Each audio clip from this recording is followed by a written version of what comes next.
So, hello guys, for today's video ay maganda guys ayos tayo guys na itong lipan.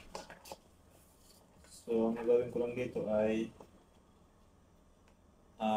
repair natin.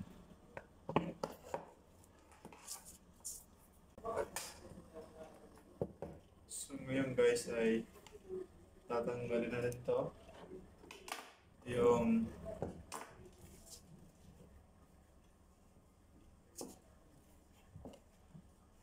tornilyo.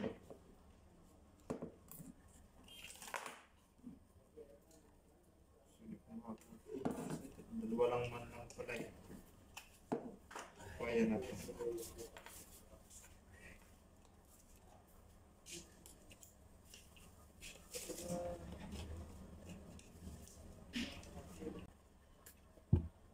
So yan, tanggalin natin to guys.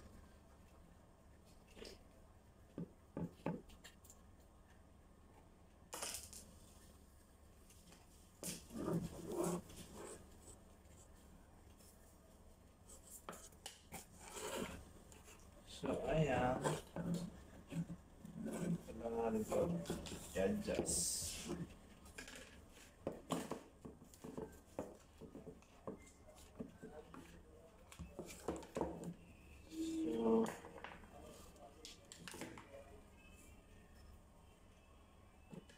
Ito, ang problema naman ito ay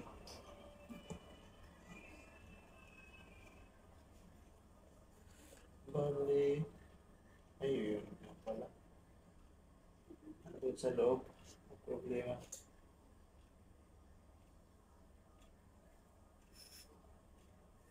So, ang problema nito guys ay nasa loob. So, ayan guys, bali, tinanggal ko nga pala yung ito, yung tanso. Kasi, may putol siya sa loob. So, try natin buksan. Itong anong to. Kung kaya pa ayusin. Kasi marami na kasi siyang oil eh. Ibig sabihin na short na siya. So, try natin repairin kung kaya pa. Sabi, may oil siya kasi bawal siya lagyan ng oil.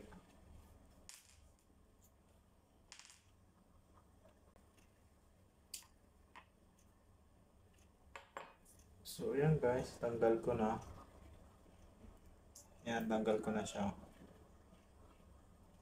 Ayan, tingnan ko ang loob. So yan guys, bali tinanggal ko na nga pala yung laman nito. Yan o. Yan, tinanggal ko na siya. Kasi tingnan natin kung pwede pa ito ayusin. Yan o. Ito yung ano niya, yung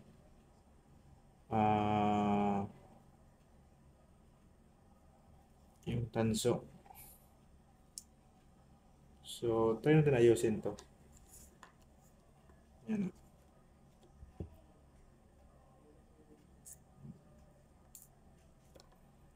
Kapag ganito kasi masilan to eh.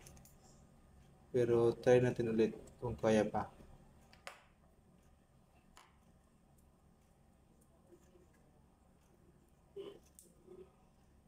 Ito. So ayan guys oh. So nakita ko dito yung isang connection ay naputol na. So ito yung guys. Yan oh. Yan. Yung malabo lang talaga.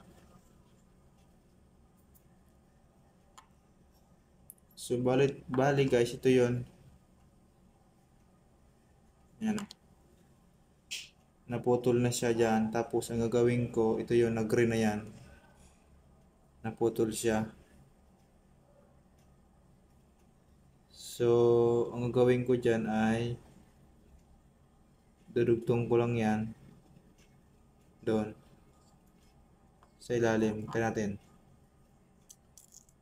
Kung kaya pa ito ayusin. So, ito yan guys. Tanggalin na natin to.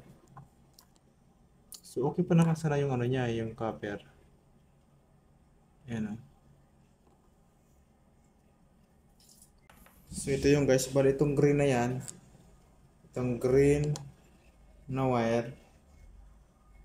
So, yan. Naputol yan dito sa loob. Meron pa sa pag walang ilaw eh.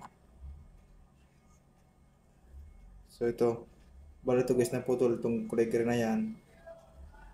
Sa compared sa pulang to, itong pulang to ay okay pa to.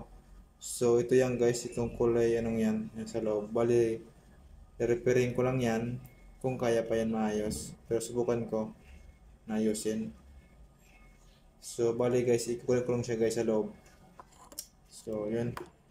Anong pa mo siya guys, ikukunin ko lang. Para makita nyo. Masyado kasi ito ano, masilang kasi ito kasi napakalit ng mga wire. Kapag nagkamali dito, sigurado maputol to eh. So talagang masilan siya. So subukan lang natin kung maayos pa to.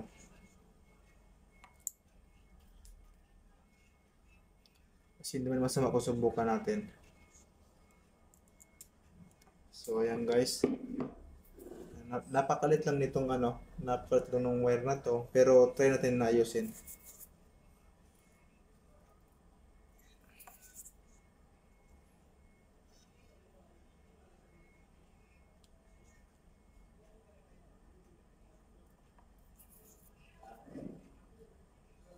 So yun, medyo mahirap nga talaga. Pero gagawin ko niyan, jumper ko na lang yata to eh.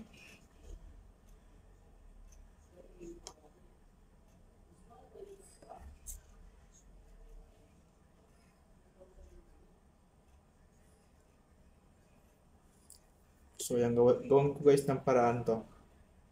So ibalik ko lang to. Kasi masyado kasi nababanat yung ano. Nahila yung wire. So gawin ko lang ang paraan.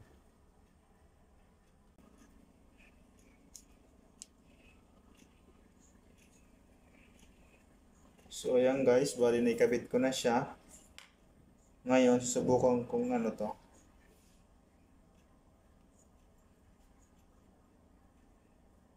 Ibalik dito. So ayan guys, bali naikabit ko na siya. Bali na-repair ko lang ang loob nito. So yun. Kailangan mo siya higpitan ng maayos. So ayan, bali babalik ko na siya. Sana yun? Ito. Ito yung guys. Bali ito nga pala. Dapat wala tong oil. So may oil ito eh. So punasan natin.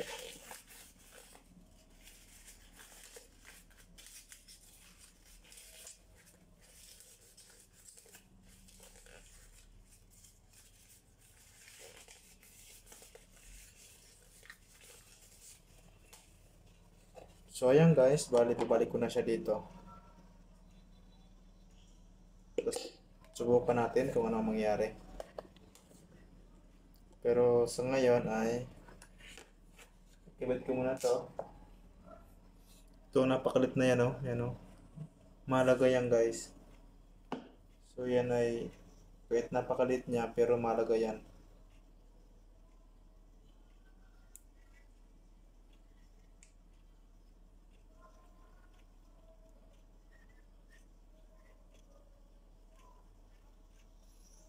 So yan guys oh. Maliit lang yan. So dito yan guys sa loob.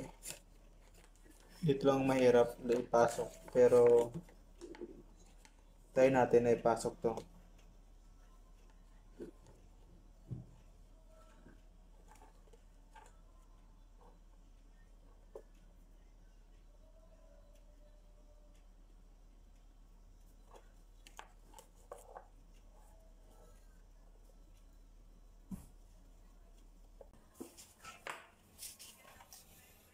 So ayan guys, bali na ipasok ko na pala guys yung pinakamaliit na pyesa dito eh.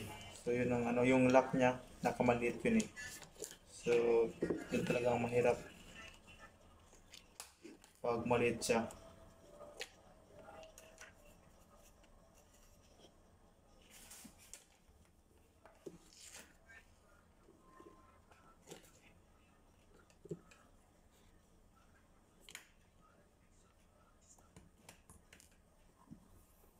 So ngayon guys ay lagyan natin ng tornilyo.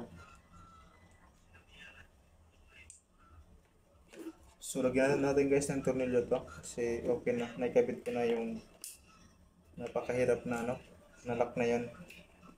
Yun naman ang talaga mahirap na ibalik pag walang gamit. Balik ginawa ko lang ng paraan para may kabit yun. Sana gumana to eh. So ayan, nakabit ko na siya.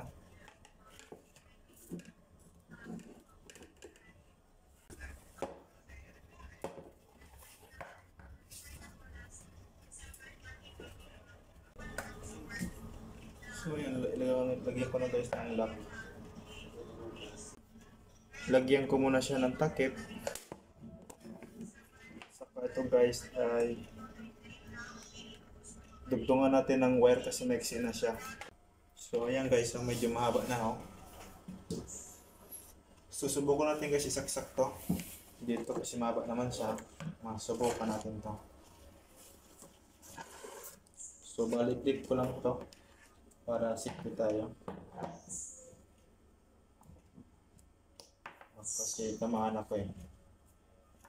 So ayan guys, bali sana umabot to. Ay hindi pa umabot.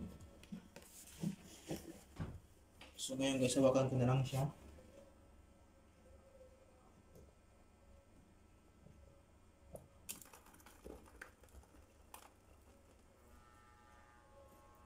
So ayan guys, okay na siya.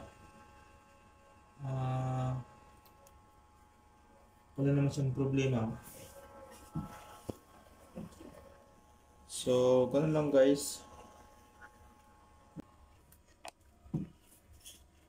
So yung guys, hanggang dito na lang guys ang aking video kasi okay na to. So wala nang problema to sa akin. So naayos ko na.